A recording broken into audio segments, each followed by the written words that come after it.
안녕하세요. 약사 베이스맨입니다.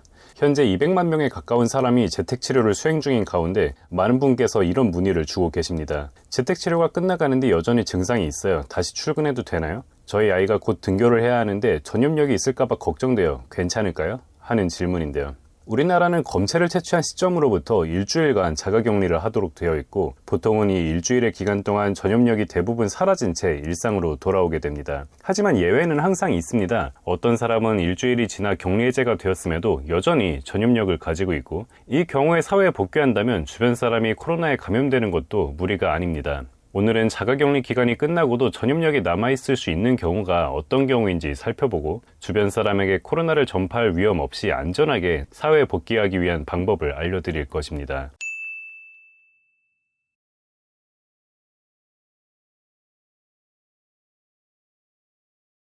저는 필요에 따라 정해진 기간보다 더 긴 기간 동안 자가격리를 유지하기를 권해드릴 것입니다. 하지만 이것은 그 누구도 강요할 수는 없습니다. 우리나라의 방역수칙을 준수하는 것은 항상 최우선이고, 사회생활을 하면서 장기간의 휴직이 여의치 않은 경우가 많을 것입니다. 그렇다면 적어도 본인에게 여전히 전염 가능성이 있을 수 있다는 사실을 인지하고, 오늘 내용에 해당되는 분의 경우 최대한 접촉을 줄이고 개인 방역에 신경을 써주시면 되겠습니다. 자, 우리가 주의해야 할 첫 번째 징후는 바로 감염 확인 뒤에 잠복기가 길게 나타나 발열, 두통, 인후통, 기침, 콧물과 같은 증상이 뒤늦게 나타나는 경우입니다. 코로나는 잠복기가 그리 길지 않습니다. 확진된 사람의 대부분은 이미 증상을 가진 채로 검사를 받았거나 검체 채취일로부터 하루 이틀 내로 증상이 시작되었을 것입니다. 이런 경우에는 우리나라의 자가격리 방침인 검체 채취일로부터 일주일의 기간을 채우는 것만으로도 증상이 나타난 시점으로부터 5일 이상 경과되었을 것이므로 전염 가능성을 크게 낮출 수 있습니다. 하지만 잠복기가 길어 검체 채취일로부터 3일에서 5일이나 뒤부터 증상이 시작되는 경우도 있습니다.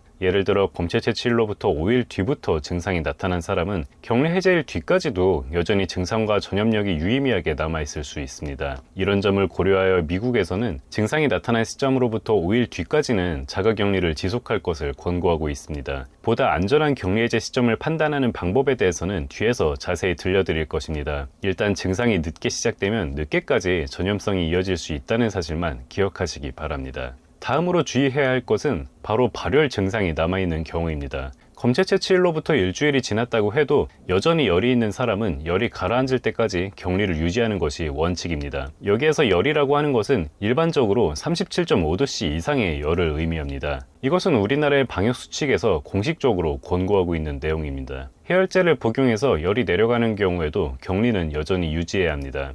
해열 치료 없이도 열이 37.5도씨 이상으로 올라가지 않을 때 비로소 격리를 해제할 수 있다는 사실을 기억하셔야 합니다. 뒤에 소개드릴 모든 격리 해제 조건은 열이 없음을 전제로 한 내용입니다. 한편 열은 다 떨어졌는데 인후통, 기침, 가래와 같은 증상이 지속되는 경우도 있습니다. 이런 상황은 애매합니다. 여전히 다량의 바이러스가 남아 증상을 일으키고 있는 것인지, 아니면 발생했던 염증이 남아서 후유증을 일으키는 것인지 판단하기 어렵습니다. 만약 바이러스가 여전히 상주하고 있는 경우라면 사회에 복귀하기에는 아직 이른 상황일 수도 있습니다. 이 경우에는 뒤에 들려드릴 방법을 통해 전염력을 평가하고 전파 가능성을 최소화할 수 있습니다. 지금부터는 본인에게 전염성이 남아있는지 여부를 판단하는 방법과 최대한 전염 가능성을 줄일 수 있는 몇 가지 팁을 소개해 드릴 것입니다. 사람이 밀집된 환경에서 생활하는 분, 그리고 노약자나 면역 기능이 저하된 사람과 접촉해야 하는 분께는 지금부터 들려드릴 내용이 매우 중요할 수 있습니다. 전염성 여부를 판단하는 가장 좋은 방법은 바로 자가검사 키트를 이용하는 것입니다. 자가검사 키트는 그 특성상 PCR 검사에 비해 감도가 낮아 코로나의 감염 여부를 초기에 진단하는 데에는 다소 불리한 측면이 있습니다. 하지만 이미 증상을 겪은 후 격리 해제를 앞두고 전염력을 평가하는 데에는 PCR 검사보다 자가검사 키트가 훨씬 유용합니다. PCR 검사는 매우 적은 양의 바이러스까지 검출되며 코로나를 겪은 지 꽤 지나 전염력이 없는 사람이라고 해도 검사 시 한동안은 양성으로 나타납니다. 하지만 자가검사 키트를 통해 양성이 확인되는 사람은 일정량 이상의 바이러스가 코 점막에서 검출되고 있음을 의미합니다. 그리고 이런 사람은 전염력을 띠고 있을 가능성이 높습니다. 자가격리를 자율에 맡기는 영국 같은 경우 이런 특성을 이용해 격리 해제 여부를 자가검사 키트의 결과를 통해 결정할 것을 권고하고 있습니다. 포인트는 이틀 연속 음성이 확인된 경우 격리를 해제하는 것입니다. 검체를 채취한 날 또는 증상이 시작된 날로부터 5일째 되는 날에 자가검사 키트를 실시합니다. 만약 이때 음성이 나온다면 격리를 유지하며 다음날에 다시 테스트를 합니다. 다음날에 수행한 자가검사 키트에서도 음성이 나온다면 격리를 해제합니다. 만약 5일째 되는 날에 검사 결과가 양성인 경우 격리를 유지하며 꾸준히 검사를 진행하거나 아니면 증상이 더 완화되길 기다립니다. 그리고 마찬가지로 자가검사 키트를 통해 이틀 연속으로 음성이 확인된 경우 격리를 해제합니다. 이것은 어디까지나 영국의 권고일 뿐 우리가 그대로 따를 필요는 없습니다. 우리는 우리나라의 방역수칙을 지키는 것이 최우선입니다. 하지만 자가검사 키트를 통한 이런 확인법은 아주 유용합니다. 만약 격리 해제 기간이 지났는데도 일상생활의 복귀를 선뜻 결정하지 못하고 있는 상황이라면 이 방법을 시도해보세요. 이틀 연속으로 음성이 확인되는 시점에서 일상생활에 복귀하시면 됩니다. 하지만 검사 키트를 이용하는 이런 방법이 부담되는 경우도 있을 것입니다. 검사 키트를 미리 구비하지 못한 분도 많을 것이고 무작정 키트를 소모하기엔 은근히 비용이 부담되기도 합니다. 만약 자가검사 키트 없이 최대한 전염 가능성을 줄이며 일상에 복귀하기를 원하는 분이라면 열흘을 기준으로 격리를 해제하세요. 많은 연구에서 열흘이라는 기간이 오미크론의 전염성을 최소화하기에 충분한 기간인 것으로 나타났습니다. 여기에서 열흘이란 검체 채취일로부터 열흘 또는 증상이 나타난 시점으로부터 열흘입니다.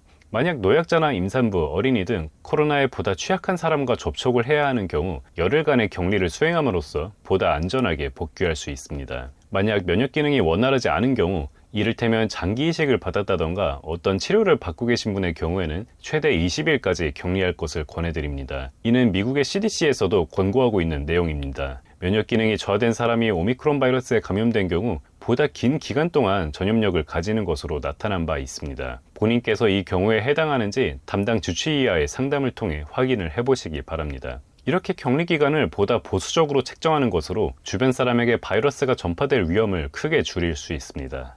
자, 짧게 정리해 보겠습니다. 중요한 사실은 누군가에게는 일주일이라는 자가격리 기간이 부족할 수 있다는 것입니다. 특히 증상이 뒤늦게 시작되는 분이나 37.5도씨 이상의 열이 지속되는 분이라면 주의해야 합니다. 하지만 코로나 증상은 모두에게 동일하게 나타나지 않습니다. 증상 여부가 모호하고 사람마다 경과가 달라 격리 해제를 쉽게 결정하지 못하는 분이 많습니다. 우리는 이럴 때 자가검사 키트를 이용할 수 있습니다. 영국에서 진행하는 것처럼 자가검사 키트를 통해 이틀 연속으로 음성을 확인하는 경우 보다 안전하게 일상에 복귀할 수 있습니다. 만약 자가검사 키트를 이용하기에는 어려우나 전염 가능성을 최소화해 일상에 복귀하려는 분이라면 증상이 나타난 시점으로부터 열흘을 기점으로 그리고 면역 기능이 저하된 분은 20일을 기점으로 격리를 해제하는 것이 가장 안전하다는 것을 알려드립니다. 하지만 현실적으로 방역수칙보다 더 긴 기간 동안 격리를 유지하는 것이 어려운 분도 많을 것입니다. 그런 경우에는 본인에게 여전히 전염력이 있을 수 있다는 사실을 염두에 두고 남들과의 접촉을 최대한 줄이는 쪽으로 신경을 써주시면 좋겠습니다. 자, 오늘 내용은 여기까지고요. 도움이 되셨다면 구독과 좋아요 그리고 알람 설정 부탁드립니다. 감사합니다.